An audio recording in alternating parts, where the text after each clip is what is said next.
بسم اللہ الرحمن الرحیم۔ السلام علیکم۔ جماعت ہشتم اور نہم کے طلباء و طالبات کو سر سید اسکول بورٹی موڑ کیمپس کی جانب سے خوش آمدید۔ اردو کے اگلے سبق کے ساتھ حاضر ہیں۔ صفحہ نمبر 35 پر آپ آ جائیے۔ صفحہ نمبر 35 پر آج ہم نے سبق پنچایت پڑھنا ہے۔ سب سے پہلے اس کے مصنف کے بارے میں، ٹھیک ہے۔ منشی پریم چند مصنف کا نام ہے، اور سب سے پہلے یہ پیدا ہوئے 1880 میں، وفات پائی 1936 میں۔ ان کا اصل نام دھن پت رائے تھا، ٹھیک ہے۔ پھر ان کا پہلا پیراگراف میں آپ کو تعارف مل جائے گا۔ دوسرے پیراگراف میں آپ آ جائیں کہ اسلوب بیان کیا تھا، کہ کس طریقے کی تحریر لکھتے تھے، ٹھیک ہے۔ پریم چند نے اپنی تحریروں میں ہندوستان کے دیہات میں بسنے والے مزدوروں اور کسانوں کی زندگی، ان کے مسائل کا کامیابی کے ساتھ بیان کیا۔ ان کے افسانوں میں نیکی تمام تر مشکلات کے باوجود بدی کے مقابلے میں غالب رہتی۔ ان کی زبان سادہ تھی، مقامی واقعات اور حقائق کو موضوع بنا کر تحریروں میں مقامی رنگ پیدا کرتے، یعنی کہ معاشرتی مسائل کو انہوں نے بیان کیا۔ نفسیاتی مطالعہ اور مشاہدہ ان کا بہت زیادہ تھا۔ ان کے کردار مثالی ہوتے، جن میں تنوع پایا جاتا۔ انہوں نے تقریباً ہر عمر اور پیشے کے متعلق کردار پیش کیے۔ اچھا، اب ان کے بارے میں ہے کہ انہوں نے کون کون سے افسانے لکھے اور کون کون سے ناول لکھے۔ تو پریم چند کا شمار اردو کے اولین افسانہ نگاروں میں ہوتا تھا۔ ان کے افسانوں کے مجموعے میں سوز وطن، پریم پچیسی، پریم چالیسی، زادرہ اور واردات ہیں۔ اب ناول میدان عمل، بازار حسن اور گودان کو زیادہ شہرت ملی، ٹھیک ہے۔ اب یہ تو ان کا تھا کہ ان کے مصنف کے بارے میں۔ اب اگر ہم آئیں تو اس کے بعد ہم سوالوں پر آ جاتے ہیں، ٹھیک ہے جی۔ سوال آپ دیکھیں، پہلا سوال تھا کہ جمن شیخ اور الگو چودھری میں دوستی کا آغاز کب ہوا؟ اس کا جواب صفحہ نمبر 36 پر آپ کو دوسری لائن میں ملے گا۔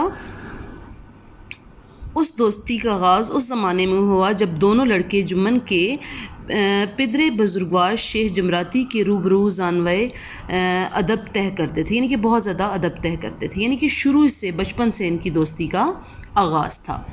اگلا سوال، شیخ چمن کی بیوی کا خالہ کی ملکیت کی ہبہ نامے کی رجسٹری کے بعد خالہ سے کیسا سلوک تھا؟ اس کا جواب بھی اسی صفحے پر ہے۔ پگڑی کی مہر ہوتے ہی ان کی خاطرداریوں پر بھی مہر لگ گئی، یعنی کہ پہلے وہ بہت خوب خاطر مدارت کرتے تھے دونوں میاں بیوی۔ جمن کی اہلیہ بی بی فہیمن نے رفتہ رفتہ سالن کی مقدار روٹیوں سے کم کر دی، یعنی کہ خالہ کے ساتھ برا سلوک کیا، ٹھیک ہے۔ اس سے اگلا سوال، الگو چودھری کے پنج مقرر ہونے پر شیخ جمراتی کیوں خوش تھا؟ وہ شیخ جمراتی اس لیے خوش تھا کہ الگو اور جمن شیخ میں بچپن سے دوستی تھی، ٹھیک ہے۔ تو اس نے سوچا کہ دوستی ہے تو اس کا مطلب ہے کہ ہمارے اچھی طریقے سے وہ میرے ہی بارے میں فیصلہ کرے گا، میرے حق میں فیصلہ کرے گا، ٹھیک ہے، اس لیے وہ خوش تھا۔ پھر آگے الگو چودھری نے کیا فیصلہ سنایا؟ اس کا جواب صفحہ نمبر 39 پر تیسرے پیراگراف میں ہے۔ جرا ختم ہوتے ہی الگو نے فیصلہ سنا دیا۔ لہجہ نہایت سنگین اور تہمکانہ تھا۔ شیخ جمن پنچوں نے اس معاملے پر غور کیا۔ زیادتی سراسر تمہاری ہے، کھیتوں سے معقول نفع ہوتا ہے، تمہیں چاہیے کہ خالہ جان کے ماہوار گزارے کا بندوبست کر دو، اس کے سوا اور کوئی صورت نہیں۔ اگر تمہیں یہ منظور نہیں تو ہبہ خانہ منسوخ ہو جائے گا، ٹھیک ہے، سمجھ آئی؟ یعنی کہ بہت اچھا فیصلہ کیا۔ اس کے بعد اگلا سوال، الگو چودھری کا فیصلہ سن کے شیخ جمن کا کیا رد عمل تھا؟ اس کا جواب، جمن نے فیصلہ سنا تو سناٹے میں آ گیا، احباب سے کہنے لگا، بھائی اس زمانے میں یہی دوستی ہے کہ جو اپنے اوپر بھروسہ کرے اس کی گردن پر چھری پھیر دی جائے۔ جہاں صفحہ نمبر 39 پر منسوخ ہو جائے پچھلے سوال کا جواب ختم ہوتا ہے، اسی سے آگے یہ سوال کا جواب شروع ہو جاتا ہے، ٹھیک ہے۔ جب آپ اس کی ریڈنگ کریں گے، نثر خوانی کریں گے تو آپ کو زیادہ اچھا آ جائے گا۔ اس کے بعد اگلا سوال، الگو چودھری نے سمجھو سیٹھ کو بیل کیوں فروخت کیا؟ کیونکہ ایک بیل الگو چودھری کا مر گیا تھا، اس لیے اس نے سمجھو سیٹھ کو بیل فروخت کر دیا، کیونکہ ایک بیل سے وہ گزارا نہیں کر پاتا تھا، ٹھیک ہے۔ ایک بیل اس کے کسی کام کا نہیں تھا۔ سمجھو سیٹھ نے الگو چودھری کے خریدے ہوئے بیل کے ساتھ کیا سلوک کیا؟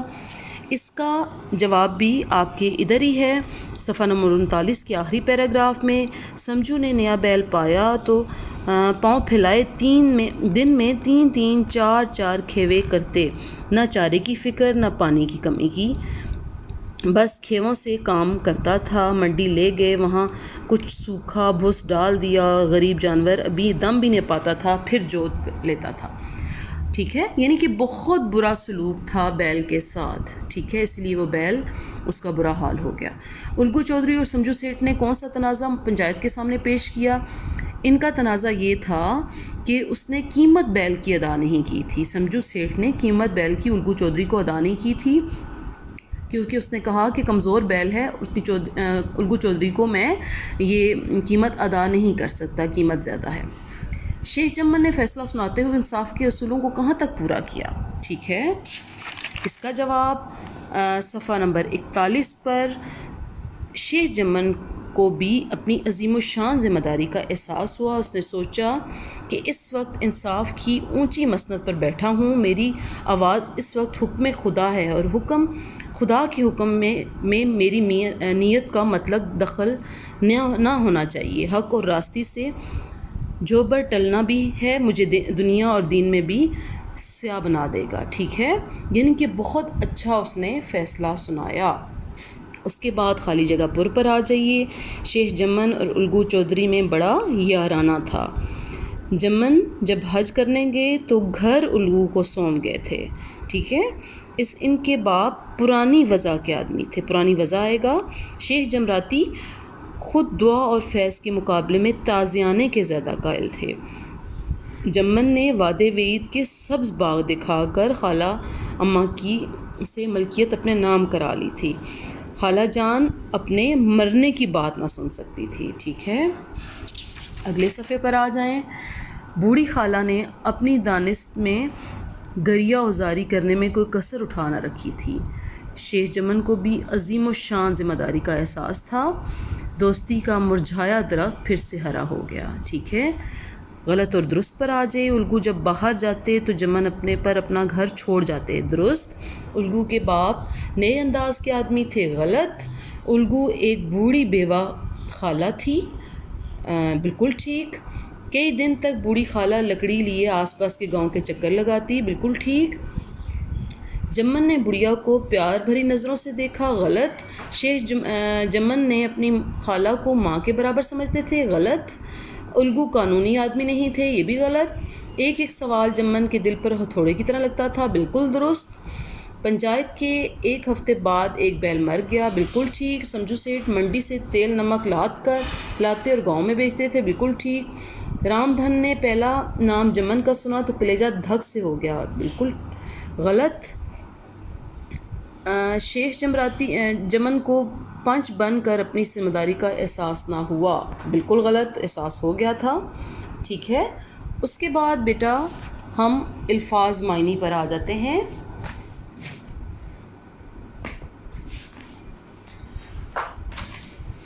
جی، ساجھا حصہ داری کو کہتے ہیں، زانوائے ادب طے کرنا، شاگردی اختیار کرنا، بہت احترام سے رہنا۔ احترام تبھی ہوتا ہے جب شاگردی ہوتی ہے۔ وضع بناوٹ کو کہتے ہیں۔ پنچ فیصلہ کرنے والے، پنچایت کرنے والے کو کہتے ہیں۔ رفتہ رفتہ، آہستہ آہستہ کو کہتے ہیں۔ صلح پسند، امن اور قانون ماننے والے کو کہتے ہیں۔ تعین حیات، زندگی بھر، عمر بھر۔ پھر اب مونس اور مذکر ہم نے کرنے ہیں، ٹھیک ہے۔ استاد ہوتا ہے تو یہ مذکر ہوگا، شیخ ہوتا ہے تو مذکر ہوگا، ٹھیک ہے۔ تو استاد استانی، شیخ شیخانی، سیٹھ سیٹھانی، چودھری چودھرائن اور بیل گائے، ٹھیک ہے۔ اب اس کے بعد اعراب پر آ جائیے۔ پہلا لفظ ہے وضع، واو کے اوپر زبر، ضاد کے اوپر بی زبر اور عین کے اوپر جزم۔ تحصیل، تے کے اوپر زبر، ہے کے اوپر جزم، صاد کے نیچے زیر، یہ کے اوپر اور لام کے اوپر جزم۔